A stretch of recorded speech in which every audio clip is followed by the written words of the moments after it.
Assalamualaikum warahmatullahi wabarakatuh. Bismillahirrahmanirrahim. Alhamdulillahirrahmanirrahim. Wassalatu wassalamu ala ashrafil anbiya wal mursalin wa ala alihi wa sahbihi ajmain, amma ba'du. Anak-anakku yang Bapak banggakan, bagaimana kabarnya? Semoga sehat selalu ya. Ya alhamdulillah, kita memasuki tahun ajaran baru, yaitu tahun ajaran 2021-2022, dan kalian sudah naik ke kelas 8, sudah bertambah kelasnya. Nah, semakin bertambah kelasnya, Bapak harap juga kalian semakin bertambah juga semangatnya ya, walaupun kita masih dalam situasi yang belum memungkinkan untuk bisa bertatap muka secara langsung ya. Semoga masih tetap bisa menjaga semangat kalian. Baik, sebelum kita mulai pelajaran, marilah kita buka dulu dengan doa, diawali dengan umul kitab. Ala hadhihi wa ala kulli niyatin shalihah wa ila hadirin Nabi Muhammadin sallallahu alaihi wasallam. Al-Fatihah. A'udzu billahi minasyaitonir rajim. Bismillahirrahmanirrahim.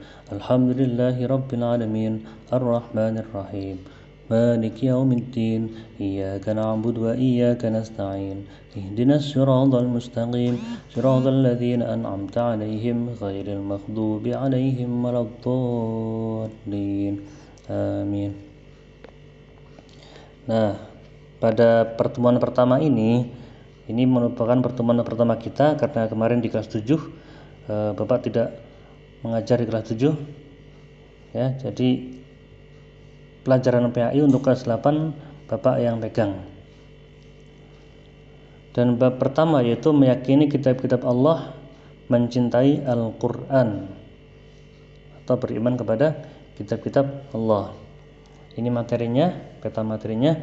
Jadi kitab-kitab Allah yang diturunkan kepada para nabi itu ada 4 kitab, yaitu kitab Taurat, kitab Zabur, kitab Injil, dan Al-Quran.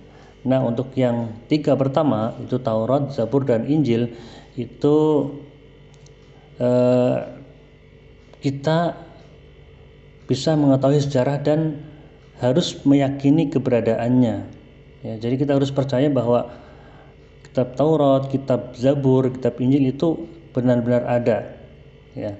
Dan dari mempelajari sejarah ini ya, nanti diharapkan bisa menghasilkan sikap mulia, yaitu toleran dan menghargai pemeluk agama lain ya, karena agama lain ada yang memakai kitab tersebut ya, kitab Taurat dan Injil, walaupun menurut kepercayaan kita kitab tersebut itu sudah tidak asli lagi, sudah tidak original lagi.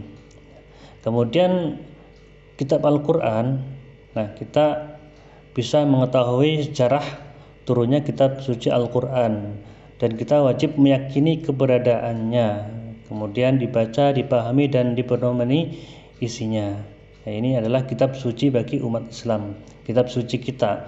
Maka kita harus yakin bahwa kitab ini benar-benar ada dan benar-benar masih terjaga kemurniannya ya, karena Allah itu sudah menjanjikan bahwa Al-Quran itu terjaga sampai hari kiamat. Jadi tidak ada yang bisa memalsukan Al-Quran walaupun 1 ayat. Nah, dari belajar tentang Al-Quran ini ya, ini diharapkan bisa melahirkan sikap mulia, yaitu mencintai Al-Quran, kemudian rajin beribadah, rajin beramal soleh, dan menjauhi maksiat. Di halaman awal buku paket itu ada dialog ya antara Fitri dan Ustadz. Nah, Fitri bertanya kepada Ustadz, Assalamualaikum Ustadz. Fitri mau tanya, boleh atau tidak? Nah, Ustadz menjawab, boleh. Mau tanya apa Fitri? Nah, Fitri bertanya lagi, apakah semua Rasul itu mendapat wahyu dari Allah Subhanahu wa Ta'ala? Ya tentu. Tapi kok tidak berimbang ya?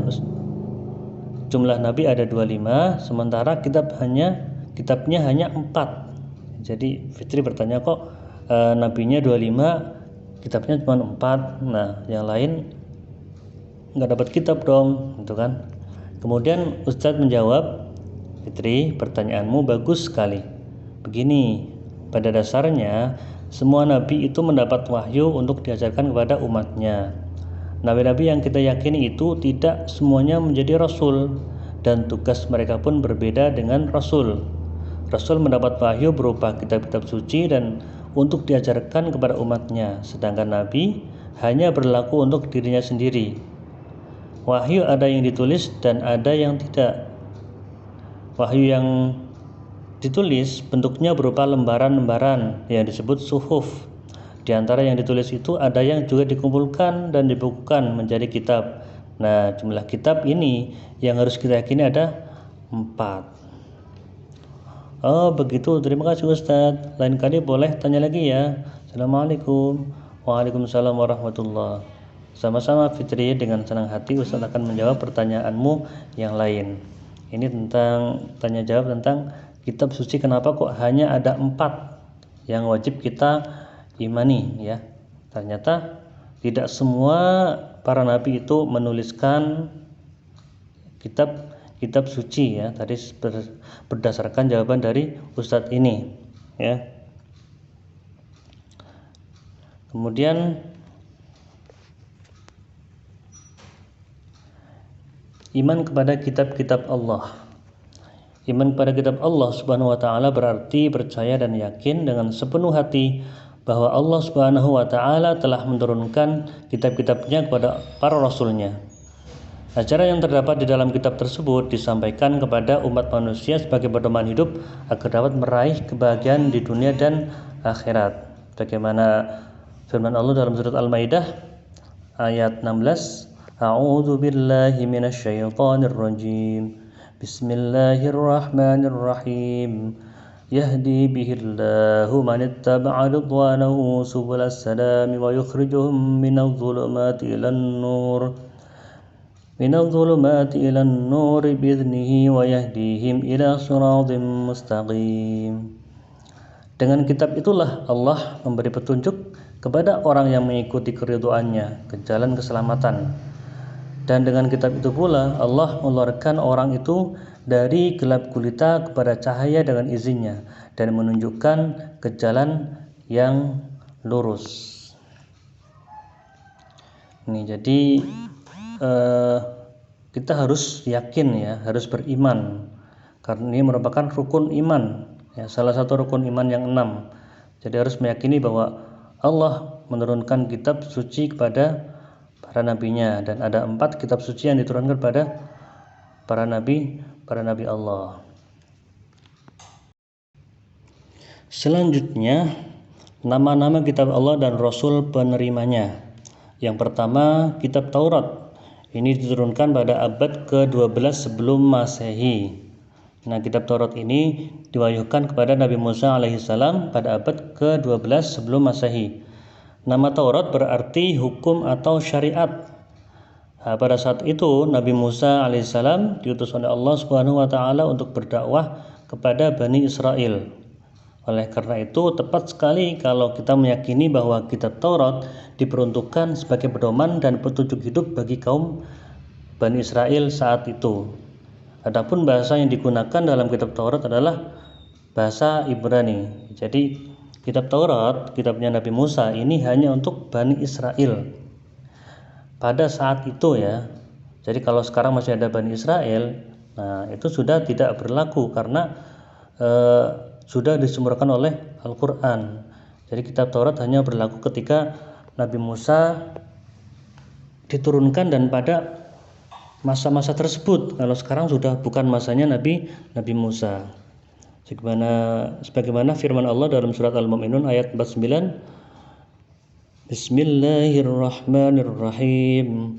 Walaqad atayna Musal kitaba la'allahum yahtadun. Dan sesungguhnya telah kami berikan Alkitab Taurat kepada Musa agar mereka Bani Israel mendapat petunjuk.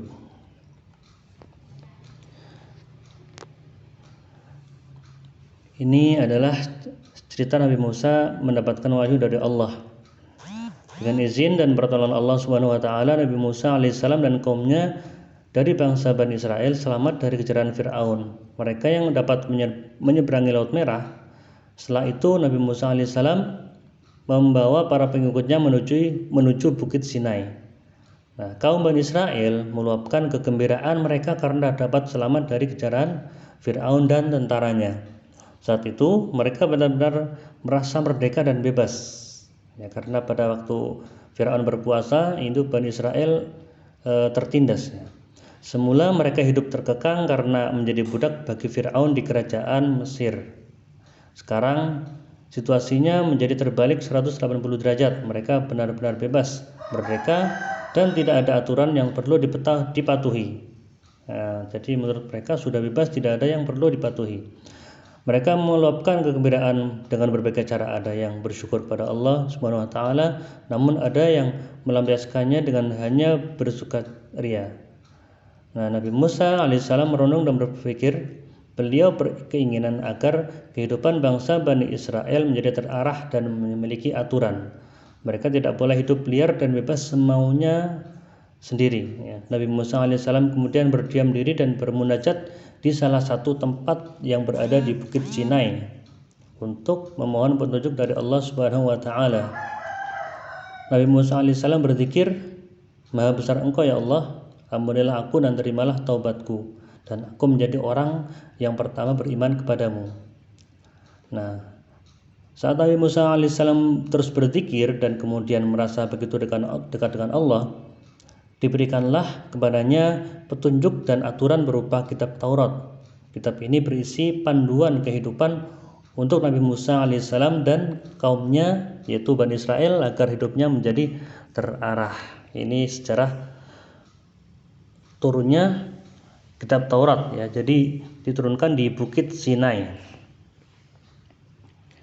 Kemudian pokok-pokok ajaran Taurat ada 10. Yang pertama itu perintah untuk mengesahkan Allah Subhanahu wa taala. Yang kedua, larangan menyembah patung atau berhala. Yang ketiga, larangan menyebut nama Allah Subhanahu wa taala dengan sia-sia. Kemudian perintah menyucikan hari Sabtu. Kemudian perintah menghormati orang tua, kemudian larangan membunuh sesama manusia, larangan berbuat zina, larangan mencuri, larangan menjadi saksi palsu, dan larangan mengambil hak orang lain. Ini pokok ajaran Taurat, ya, jadi ada 10. Kemudian yang kedua, kitab Zabur. Ini diturunkan pada abad ke-10 sebelum Masehi. Nah, kitab Zabur ini diturunkan Allah Subhanahu wa taala kepada Nabi Daud alaihissalam untuk bangsa Bani Israel atau umat Yahudi. Nah, kitab ini diturunkan pada abad 10 sebelum Masehi di daerah Yerusalem di Palestina, ya. Adapun kitab ini ditulis dengan bahasa Kipti. Firman Allah dalam surat Al-Isra ayat 55, Bismillahirrahmanirrahim. Wa rabbuka a'lamu biman fis samawati wal ardh wa laqad faddalna ba'dan nabiyyina 'ala ba'd wa atayna Dawuda zabura. Dan Tuhanmu lebih mengetahui siapa yang ada di langit dan di bumi, dan sesungguhnya telah kami lebihkan sebagian nabi-nabi itu atas sebagian yang lain, dan kami berikan Zabur kepada Daud. Ini firman Allah tentang kitab Zabur, ya, yang diturunkan kepada Nabi Daud. Baik, untuk pertemuan pertama Bapak cukupkan sekian, ya. Jadi materinya setengah dulu. Untuk selanjutnya minggu depan kita ke materi lanjutannya.